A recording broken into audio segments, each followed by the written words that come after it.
Hello दोस्तों, आप सभी को हमारे यूट्यूब चैनल पर मोस्ट वेलकम है। दोस्तों ये वीडियो काफ़ी इंपॉर्टेंट है। मैं 25 ही क्वेश्चन रखता हूं। इससे पहले जो मैं 1 से लेकर आपका 25 क्वेश्चन डिस्कस किया था, जो कि पार्ट 1 था। दोस्तों अगर नहीं देखे हैं तो जाके हमारे चैनल पे विजिट करके देख सकते हैं दोस्तों।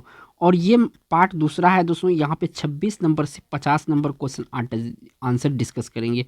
और ये ऐसे क्वेश्चन है दोस्तों कि एग्जाम में यहाँ से बार बार आपका ये क्वेश्चन रिपीट होता है। और ये क्वेश्चन अक्सर एग्जाम में पूछे जाते हैं, जैसे कि आपका एसएससी हो गया, बैंकिंग हो गया, रेलवे हो गया, पीसीएस हो गया, एसएससी आपका हो गया, जो बीपीएससी होता वहाँ तक ये एग्जाम में पूछा जाता है। ठीक है, ये देखिए डॉक्ट्रिन ऑफ लैप्स का सिद्धांत भी पूछा गया है। तो चलते हैं, पहला क्वेश्चन 26 नंबर से स्टार्ट करते हैं। और इस क्वेश्चन में पूछा गया है कि डॉक्ट्रिन ऑफ लैप्स किसने दिया था। देखिए इसका हड़प नीति बोलते हैं इसको। क्या बोलते हैं? हड़प नीति। याद रखिएगा, कभी कभी हड़प नीति से देके पूछा जाता है। ठीक है ना। तो डॉक्ट्रिन ऑफ लैप्स किसने दिया था? तो ये लिया था लॉर्ड डलहौजी ने। किसने दिया था? लॉर्ड डलहौजी ने दिया था। काफ़ी इंपॉर्टेंट क्वेश्चन है। बी ऑप्शन यहाँ पे सही है दोस्तों। इंपॉर्टेंट है, आपको आंसर रखना जरूरी है, क्योंकि प्रीवियस ईयर अगर सेट दिए होंगे, चाहे किसी भी एग्जाम की तैयारी करते हैं, ये क्वेश्चन जरूर आपको मिला होगा। बढ़ते हैं आपका 27 नंबर क्वेश्चन पर। तो ये रहा आपका 27 नंबर क्वेश्चन। और यहाँ पे जो पूछा गया है, ये भी क्वेश्चन पूछा हुआ है कि सन 1853 में सर्वप्रथम टेलीग्राफ लाइन कहाँ से कहाँ तक बिछाई गई थी। ये जो टेलीग्राफ लाइन है ना, कहाँ से कहाँ तक बिछाई गई, और 1853 में सर्वप्रथम बिछाई गई थी भारत में। ठीक है ना। तो काफ़ी इंपॉर्टेंट है, इसमें भी आपको याद रखना है। तो ये जो बिछाई गई थी दोस्तों, ये आपका कलकत्ता से आगरा। कलकत्ता आप सभी को पता है पश्चिम बंगाल का राजधानी है, और आगरा जो है ऐतिहासिक शहर है यूपी का। ये ऑप्शन इस क्वेश्चन का राइट आंसर हो जाएगा। बढ़ते हैं आपका 28 नंबर क्वेश्चन पर। तो ये रहा आपका 28 नंबर क्वेश्चन। और यहाँ से देखिए पूछा गया है कि भारत का पहला भारतीय गवर्नर जनरल कौन था। यहाँ पे देखिए याद रखिएगा, भारतीय पूछा है ना। तो भारतीय जब लगा दे तो यहाँ पे ऑप्शन हो जाता है सी राजगोपालचारी, यानी कि चक्रवर्ती राजगोपालचारी। ठीक है ना। इसको प्यार से राजा जी के नाम से भी कहते थे। ठीक है ना। इसका जो उपनाम है राजा जी है। बी ऑप्शन यहाँ पे सही है। बढ़ते हैं आपका 29 नंबर क्वेश्चन पर। तो ये रहा आपका 29 नंबर क्वेश्चन आ गया है, काफ़ी इंपॉर्टेंट है। पूछा गया कि निम्नलिखित में से किसने आज़ाद हिंद फौज की स्थापना की थी। आप सभी को पता है आज़ाद हिंद फौज का जो स्थापना की गई थी, ये सुभाष चंद्र बोस जी के द्वारा। इसे नेताजी प्यार से इसे क्या कहते हैं, उपनाम क्या है, नेताजी है। डी ऑप्शन यहाँ पे सही है। ठीक है। बढ़ते हैं अगला क्वेश्चन 30 नंबर पर। तो ये रहा आपका 30 नंबर क्वेश्चन, और काफ़ी इंपॉर्टेंट क्वेश्चन है, और ये पड़ोसी देश से क्वेश्चन है, अक्सर पूछा जाता है। बांग्लादेश अपना स्वतंत्रता दिवस कब मनाता है? तो प्रत्येक साल जो है स्वतंत्रता दिवस बांग्लादेश जो मनाता है दोस्तों, ये मनाता है आपका 26 मार्च को। कब मनाता है? 26 मार्च को मनाता है। इंपॉर्टेंट क्वेश्चन है, आपको याद होना चाहिए आंसर। ठीक है। बढ़ते हैं अगला क्वेश्चन 31 नंबर पर। तो ये है 31 नंबर क्वेश्चन। यहाँ पे पूछा गया है कि वर्ष 1919 में जालियांवाला बाग हत्याकांड कहाँ पर शुरू हुआ था। तो देखिए ये अमृतसर पंजाब में हुआ था। जालियांवाला बाग जहाँ पे दीवार से घिरा हुआ, यहीं पे मीटिंग चल रहा था। और यहीं पे याद रखिएगा डेट भी पूछा जाता है। ठीक है ना। 13 अप्रैल। ठीक है, अप्रैल में लिख देता हूँ, 13 अप्रैल और 1919 में। ठीक है। सही, इसी तारीख को जो है कि यहाँ पे नरसंहार किया गया था अंग्रेजों के द्वारा। बढ़ते हैं अगला क्वेश्चन 32 नंबर पर। तो ये रहा आपका 32 नंबर क्वेश्चन। और यहाँ पे जो पूछा गया है आपसे कि सूर्य, चंद्रमा तथा वे सभी वस्तुएं जो रात के समय आसमान में चमकती है, उसे क्या कहते हैं? सूर्य, चंद्रमा तथा वे सभी वस्तुएं जो रात के समय आसमान में चमकती है, उसे क्या कहते हैं? तो उसे कहते हैं दोस्तों खगोलीय पिंड। क्या कहते हैं? खगोलीय पिंड कहते हैं, क्योंकि ये रात में चमकता है। ठीक है। डी ऑप्शन सही है। बढ़िया अगला क्वेश्चन 33 नंबर पर। तो ये रहा आपका 33 नंबर क्वेश्चन। यहाँ से पूछा गया है कि भारत का प्रथम परमाणु बिजली घर कहाँ आरंभ हुआ था, बिजली। ठीक है ना। तो ये देखिए दोस्तों, भारत का ही नहीं, एशिया जो है, एशिया में भी पहला ये था। ठीक है, परमाणु बिजली। याद रखिएगा, भारत में तो पहला ही, एशिया में भी पहला था, तारापुर। ठीक है। तारापुर कहाँ पे पड़ता है?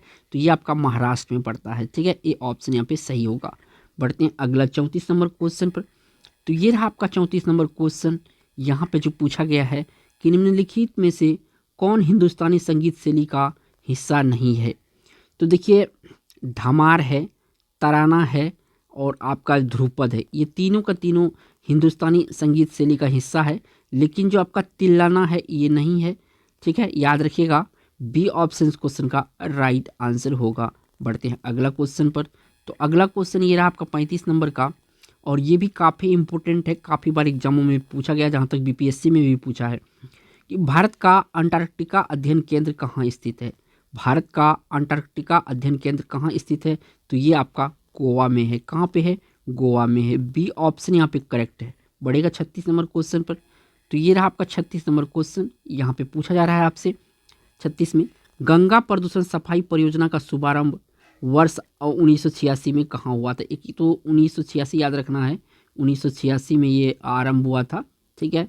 और कहाँ से हुआ था, तो ये वाराणसी यूपी से हुआ था। याद रखिएगा यूपी में पड़ता है ये जगह, ठीक है। बढ़ते हैं अगला क्वेश्चन पर। तो अगला क्वेश्चन ये रहा आपका 37 नंबर। यहाँ पे पूछा गया है कि भारत में परिवार नियोजन कार्यक्रम आधिकारिक रूप से किस वर्ष शुरू किया गया था। ये जो परिवार नियोजन कार्यक्रम है आधिकारिक रूप से कब शुरू किया गया था, ये पूछा गया है। तो ये जो है आपका 1992, काफ़ी इंपॉर्टेंट है, मैं यहाँ पे लिख देता हूँ ताकि आपका जो माइंड है इसको इमेज बना ले, ठीक है। 1952 में ये, ठीक है। बढ़ते हैं अगला क्वेश्चन पर। तो अगला क्वेश्चन आपका आ गया 38 का, और काफ़ी इंपॉर्टेंट है कि विश्व स्वास्थ्य दिवस कब मनाया जाता है। प्रत्येक साल कब मनाया जाता है विश्व स्वास्थ्य दिवस, तो ये मनाया जाता है दोस्तों आपका प्रत्येक वर्ष 7 अप्रैल को। कब कब मनाया जाता है, 7 अप्रैल को मनाया जाता है। यहाँ से आपका ए ऑप्शन सही है, 7 अप्रैल। बढ़ते हैं अगला क्वेश्चन 39 नंबर पर। तो ये रहा आपका 39 नंबर क्वेश्चन, हिस्ट्री से काफ़ी इंपॉर्टेंट क्वेश्चन है। खजुराहो के मंदिर का निर्माण किसने कराया था। खजुराहो के मंदिर का निर्माण किसने कराया था, तो खजुराहो का जो मंदिर है इसका निर्माण कराया गया था चंदेल शासक के द्वारा। किसके, चंदेल शासक के द्वारा कराया गया था। ये ऑप्शन यहाँ पे सही है, ठीक है।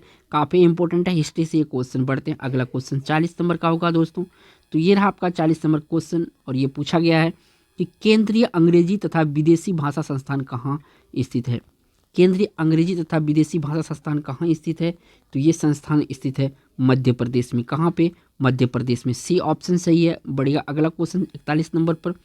तो ये रहा आपका 41 नंबर क्वेश्चन, काफ़ी इंपॉर्टेंट है, काफ़ी बार एग्जाम में पूछा है, ईजी भी है क्वेश्चन। बिहू किस राज्य का मुख्य पर्व है, एक नृत्य भी है, ठीक है। तो बिहू जो है ये आपका असम का मुख्य पर्व है, ठीक है। सी ऑप्शन यहाँ पे सही है। बढ़ेगा 42 नंबर क्वेश्चन पर। तो ये रहा आपका 42 नंबर क्वेश्चन। यहाँ पे पूछा गया है, आम से रिलेटेड क्वेश्चन है कि महाराष्ट्र के किस जिले में आमों के राजा अल्फांसो का पैदावार मुख्यतः होती है। बहुत हाई क्वालिटी की आम है अल्फांसो, ठीक है, पैदावार होती है।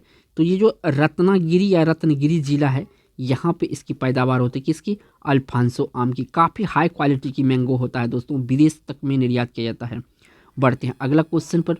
तो अगला क्वेश्चन यहाँ पे जो पूछा गया है कि भारत में अंतरिक्ष विभाग की स्थापना कब हुई थी। भारत में अंतरिक्ष विभाग की स्थापना कब हुई थी, तो भारत में अंतरिक्ष विभाग की जो स्थापना हुई थी 1972 में हुई थी। कब हुई थी, 1972 में हुई थी। यहाँ पे ऑप्शन आपका डी सही हो जाएगा, 1972। बढ़ेगा अगला क्वेश्चन 44 नंबर पर। तो ये रहा आपका 44 नंबर क्वेश्चन। यहाँ पे पूछा गया है कि भारत में किस भाषा को इटालियन ऑफ द ईस्ट कहा जाता है। इटालियन ऑफ द ईस्ट के नाम से कौन सा भाषा जाना जाता है, तो ये जाना जाता है आपका तेलुगु। तेलुगु को क्या कहा जाता है, इटालियन ऑफ द ईस्ट के नाम से जाना जाता है। डी ऑप्शन यहाँ पे सही है। बढ़ते हैं अगला 45 नंबर क्वेश्चन पर। तो ये रहा आपका 45 नंबर क्वेश्चन। यहाँ पे पूछा गया है कि दक्षिण अफ्रीका के किस अश्वेत राष्ट्र को सर्वप्रथम स्वाधीनता मिली। तो सर्वप्रथम स्वाधीनता किस देश को मिली थी, तो ये घाना को मिली थी। दक्षिण अफ्रीका का सबसे पहले घाना आज़ाद हुआ था। सी ऑप्शन यहाँ पे सही है। बढ़िएगा अगला क्वेश्चन 46 नंबर पर। तो ये रहा आपका 46 नंबर क्वेश्चन, और ये भी काफ़ी इंपॉर्टेंट क्वेश्चन है। पूछा गया है कि अंटार्कटिका महाद्वीप के किस भाग में भारत का अस्थायी केंद्र स्थित है। अंटार्कटिका महाद्वीप के किस भाग में भारत का अस्थायी केंद्र स्थित है, तो ये जो है आपका कविन मेरीलैंड पर भारत का अस्थायी केंद्र स्थित है, यानी कि यहाँ पे, ठीक है। ए ऑप्शन यहाँ पे करेक्ट हो जाएगा। बढ़ेगा 47 नंबर क्वेश्चन पर। तो ये रहा आपका 47 नंबर क्वेश्चन। यहाँ पे जो पूछा गया है कि सेंट्रल बिल्डिंग रिसर्च इंस्टीट्यूट कहाँ स्थित है। सेंट्रल बिल्डिंग रिसर्च इंस्टीट्यूट कहाँ स्थित है, तो ये जो स्थित है आपका कहाँ पे, रुड़की। रुड़की कहाँ पे है दोस्तों, यूके यानी कि उत्तराखंड में पड़ता है, ठीक है, रुड़की। सी ऑप्शन यहाँ पे सही है। बढ़ते हैं अगला क्वेश्चन पर। तो अगला क्वेश्चन ये आ गया यहाँ पे 48 नंबर का, किस देश के डाक टिकट पर हेल्वेसिया लिखा होता है। तो हेलवेसिया किस देश के डाक टिकट पर लिखा होता है? स्विट्जरलैंड के जो डाक टिकट होता है इसी पे लिखा होता है हेलवेसिया, यानी कि डी ऑप्शन इस क्वेश्चन का राइट आंसर हो जाएगा। बढ़ते हैं अगला 49 नंबर क्वेश्चन होगा आपके लिए। तो ये रहा आपका क्वेश्चन 49 नंबर का। यहाँ पे जो पूछा गया है, किस देश के राष्ट्रपति के सरकार निवास स्थल का नाम क्रिनल पैलेस है? किस देश के राष्ट्रपति के सरकारी निवास स्थल का नाम क्रिनल पैलेस है? तो ये है दोस्तों आपका कहाँ का? तो इटली का। इटली का जो राष्ट्रपति जहाँ पे निवास करता है उसका नाम क्या है? क्रिनल पैलेस है। काफ़ी इंपॉर्टेंट क्वेश्चन है, थोड़ा टफ हो सकता है आपके लिए। बढ़ते हैं अगला क्वेश्चन 50 नंबर का, और इस वीडियो का लास्ट क्वेश्चन है दोस्तों। और ये ऐसे क्वेश्चन है 25 का एग्जाम में पूछा ही जाता है कि भारत के प्रथम विज्ञान पार्क का निर्माण वर्ष 1972 में कहाँ किया गया था? ये जो विज्ञान पार्क है इसका स्थापना किया गया था 1972 में, पहले किया गया था। तो ये जगह कौन सा है? 72 तो याद रखना ही रखना है, ये जगह को भी आपको याद रखना है। तो ये जगह है आपका अहमदाबाद। अहमदाबाद गुजरात में। कहाँ पे? गुजरात में। ठीक है, याद रखिएगा, अहमदाबाद गुजरात में। तो दोस्तों यहाँ पे मैंने 25 क्वेश्चन आंसर डिस्कस किया जो कि आपके एग्जाम की दृष्टि से काफ़ी इंपॉर्टेंट है। अगर इस तरह से आप एजुकेशनल वीडियो देखना चाहते हैं तो इस चैनल को सब्सक्राइब करके बेल आइकन प्रेस करें ताकि आने वाला जो वीडियो है उसका नोटिफिकेशन आपको मिल सके। थैंक्स फॉर वॉचिंग दोस्तों।